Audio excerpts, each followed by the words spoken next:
সমগ্র বিশ্বের ভূপৃষ্ঠের চেয়েও বড় প্রশান্ত মহাসাগর। আয়তনে ও গভীরতায় পৃথিবীর সবচেয়ে বড় মহাসাগর এটি। এর আয়তন প্রায় 16,52,00,000 বর্গ কিলোমিটার। সৃষ্টির শুরু থেকেই পৃথিবীটা একদিকে যেমন রহস্যময়, অন্যদিকে অপরূপ সৌন্দর্যে ঘেরা। পৃথিবীর তেমন এক বিস্ময়কর ও বৈচিত্র্যপূর্ণ নাম প্রশান্ত মহাসাগর। পুরো পৃথিবীর ভূপৃষ্ঠের আয়তন প্রায় 15 কোটি বর্গ কিলোমিটার। পৃথিবীর পুরোটাই প্রশান্ত মহাসাগরে অনায়াসে ডুবিয়ে দেওয়া যাবে। এর গড় গভীরতা 4000 মিটার। এ মহাসাগরের সর্বোচ্চ গভীরতা মারিয়ানা খাত। এই খাতের গভীরতা প্রায় 10,928 মিটার।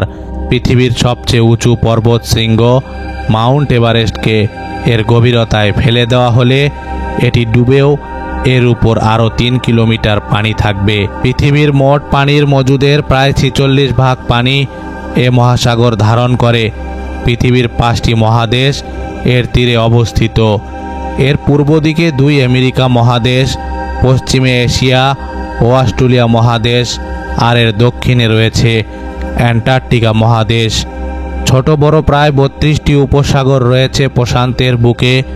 অস্ট্রেলীয় ভূমধ্যসাগর, আলাস্কা উপসাগর, দক্ষিণ চীন সাগর, পূর্ব চীন সাগর, জাপান সাগর, পিত সাগর ও জাভা সাগরের মধ্যে উল্লেখযোগ্য। প্রশান্ত মহাসাগরের নামকরণ করেছিলেন পর্তুগিজ নাবিক ফার্ডিনান্ড ম্যাগেলান। 1519 সালে পর্তুগাল থেকে স্পাইস দ্বীপপুঞ্জের উদ্দেশ্যে যাত্রা করেন তিনি। 1521 সাল নাগাদ তার নৌবহর দক্ষিণ আমেরিকার সর্বদক্ষিণ প্রান্ত পেরিয়ে এই মহাসাগরে এসে পড়েন।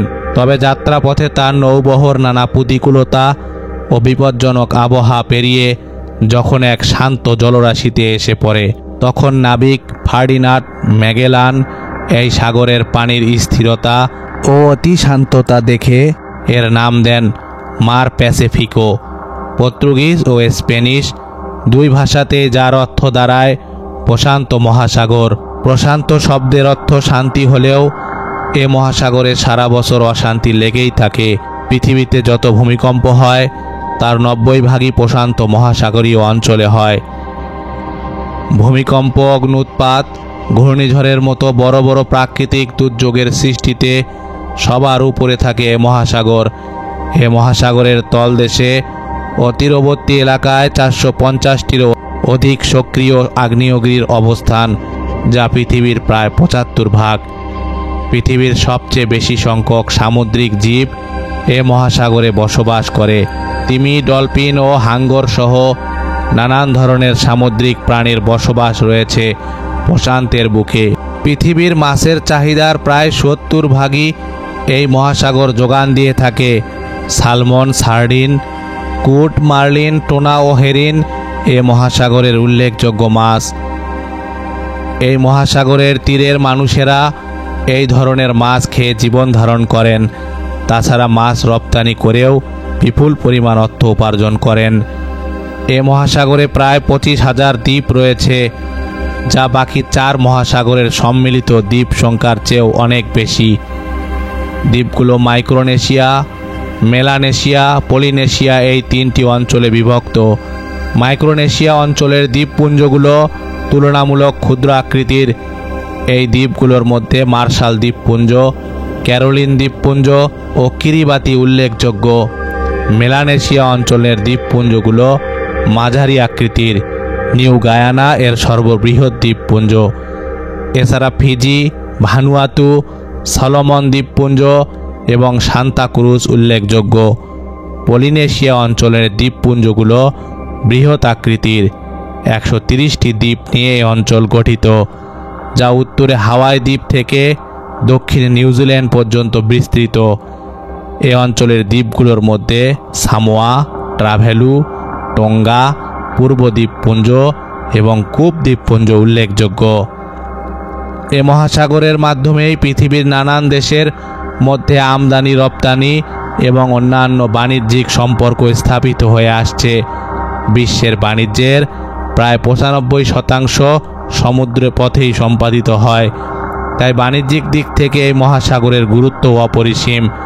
আমেরিকা, চীন, Russia, Thailand, Singapore, Japan, Malaysia, Mexico, Australia, Indonesia, Argentina, New Zealand, Vietnam, উত্তর কোরিয়া ও কানাডা সহ বিশ্বের ৫৫টি স্বাধীন ও সার্বভৌমত্ব দেশ রয়েছে প্রশান্ত মহাসাগরের দুই তীরে। প্রশান্ত মহাসাগরের একদিকে যেমন আমেরিকার অবস্থান, তেমনি অন্যদিকে রয়েছে চীন, জাপান, উত্তর কোরিয়ার মতো দেশগুলো। তাই এই সমুদ্র সীমায় সবচেয়ে বেশি সামরিক নিরাপত্তা ব্যবস্থা গড়ে তোলা হয়েছে। প্রশান্ত মহাসাগরের গুয়াম ও হাওয়াই দ্বীপপুঞ্জে মার্কিনিরা বড় ধরনের সামরিক ঘাঁটি তৈরি করেছে। চীনও সাগরের বুকে কৃত্রিম দ্বীপ তৈরি করে সামরিক ঘাঁটি গড়ে তুলেছে। এছাড়া সেনকাকু দ্বীপ নিয়ে জাপানের সাথে চীনের বিরোধিতা রয়েছে।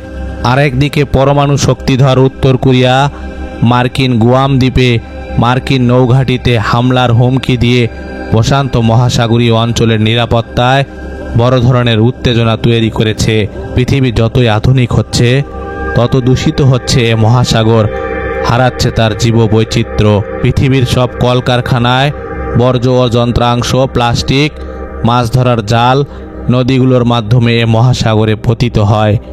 এ কারণে প্রতিনিয়ত বাড়ছে দূষণের মাত্রা, তাতে হুমকিতে পড়ছে জলজ প্রাণী ও জীববৈচিত্র্য।